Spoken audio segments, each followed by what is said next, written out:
I've been a professional motorcycle coach since the year 2000. And these are some of the biggest mistakes I see new riders make that slow down and sometimes even stop their learning progress. Advice from the wrong people or the right advice at the wrong time. It's important to know who you're listening to and who to ignore. So why should you listen to me? Which is the exact right question to be asking. Starting way back at the turn of the century, I've taught literally thousands of riders in state, basic, and experienced rider courses. I'm also a champion certified coach with Yamaha Champions Riding School, and I'm certified through the U.S. Motorcycle Coaches Association. 2006, I got my race license and have been the lead control rider and rider coach for Apex Track Days ever since. But this video isn't about me, it's about you. And the reason why you need to ask this and why certifications and actual coaching experience is so important is because too many people teach how they ride, and they probably ride like ass. A lot of folks will also overcoach what they are working on, not necessarily what you need to be working on.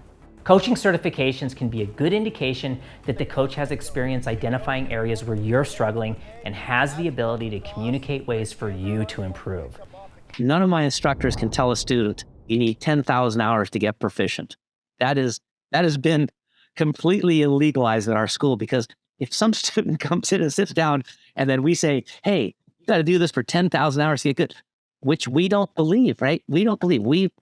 Just so anybody who's out there who's thinking about it, we believe if you are told the right thing and you practice the right thing, the improvement is so phenomenally fast. It's unbelievable how good people get if they're practicing the right thing. And then you need to consider this other very common mistake, which is thinking a basic rider course makes you a trained rider.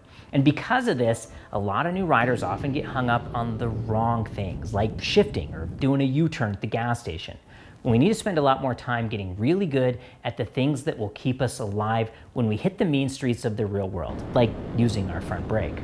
What's more, and I hate to say it, but not all rider programs are created equally. Many are entrenched in techniques from 50 years ago. Anybody who's tied to some of these past techniques, straight line braking, get off the brakes before you turn, not right. Ride like this in traffic instead of covering the brakes in traffic, not right. The idea is that we're going to accelerate through the corner, not right. We're always playing with our speed to match our radius. Most basic rider courses really only have time to teach you how to operate a motorcycle and have to make certain concessions in order to accomplish that. They also have to prepare you for passing the license test, which, depending on where you live, may range from all sorts of weird to completely irrelevant. Operating a bike is one thing, but riding a motorcycle, especially riding a motorcycle well, takes a lot more than 2 days in a parking lot.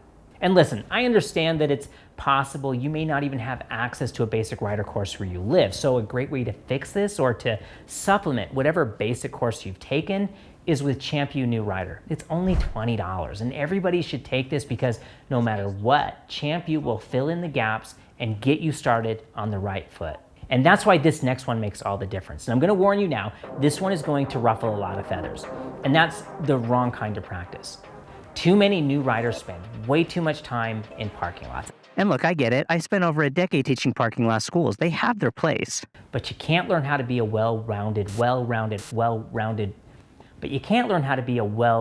rider in a parking lot. Listen, here's the crappy thing about learning to ride.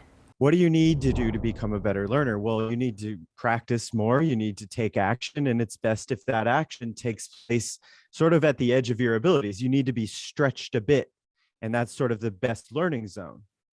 Well, if you take 2 seconds and think about what that feels like, it's like, oh, that's not necessarily comfortable when you spend time getting stretched to the edge of your abilities. When I was brought on to help coach police motor officers, I realized something extremely interesting. These guys, professional riders, motorcycle police officers who are amazing at slow speed stuff, most of them had big gaps in their skills when it came to real world cornering. Riders who spend too much time in parking lots can pick up bad habits and a false sense of confidence. Parking lot drills are a great way to teach us the sequence, not necessarily the technique. When I was in the Army, the motto was, we train how we fight, and the same goes for motorcycling. We need to train how we ride. Stopping a bike from second gear in a parking lot is not the same thing as stopping a bike on the freeway from 120 kilometers an hour. Practicing leaning by riding in circles in a parking lot is vastly different from leaning through a corner at street legal speeds. So you gotta know when it's time to get out of the parking lot and go ride.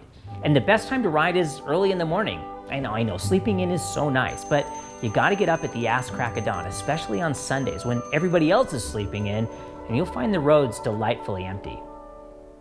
But this next one is really how you're gonna be successful. Visual lead, or a loss or lack of focus. Being abrupt with the controls and not looking far enough ahead are two big reasons riders crash. And a lot of programs will tell you over and over again, eyes up, look further ahead, turn your head.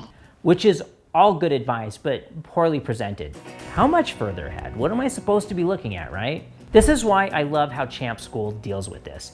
Instead of telling you to look up, we say focus. Focus on where you are and what you're doing. Do this in your car. Say focus to yourself as you drive out of the neighborhood, and then notice where your eyes go. Now, before you get on your bike, probably for the rest of your life, I want you to stop for a second. Bend down and hold onto your foot peg and ask yourself, Hi, where am I and what am I doing? the greatest motorcycle rider the world has ever seen did this every time he got on his bike, and so should we. And riding a motorcycle is risky. There's no metal box with crumple zones to protect you. You have your riding gear and your skill. That's it. Focus on where you are and what you are doing. When you find yourself getting distracted, out loud, say to yourself, focus. But if you stop there, it creates another problem. So we gotta solve it like this, which is prioritizing the wrong riding gear. The black leather motorcycle jacket, right? The sign of a real rider. A lot of new riders either spend every penny on their new bike, leaving nothing left over for riding gear, or get so excited about that cool coat that other gear is scrimped on. This is one of the craziest things you may have ever heard, but here's why this is so important.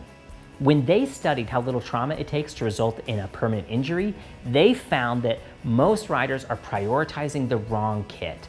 The most important piece of riding gear is the helmet, but more specifically, a full face helmet. As the majority of motorcycle crashes, riders hit their face. Next is gloves, then boots, then the jacket, and last is the pants.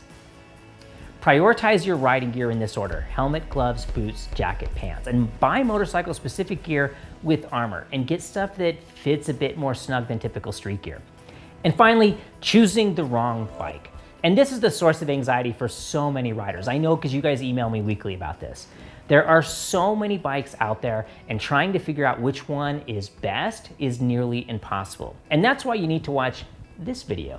It's a very holistic approach to make sure your first bike is the bike that will be the best first bike for you. Guys, I hope you enjoyed this. I hope you learned something, or were your feathers ruffled? Let me know. Just, don't hate, advocate. Thanks so much for watching. Ride on and ride well.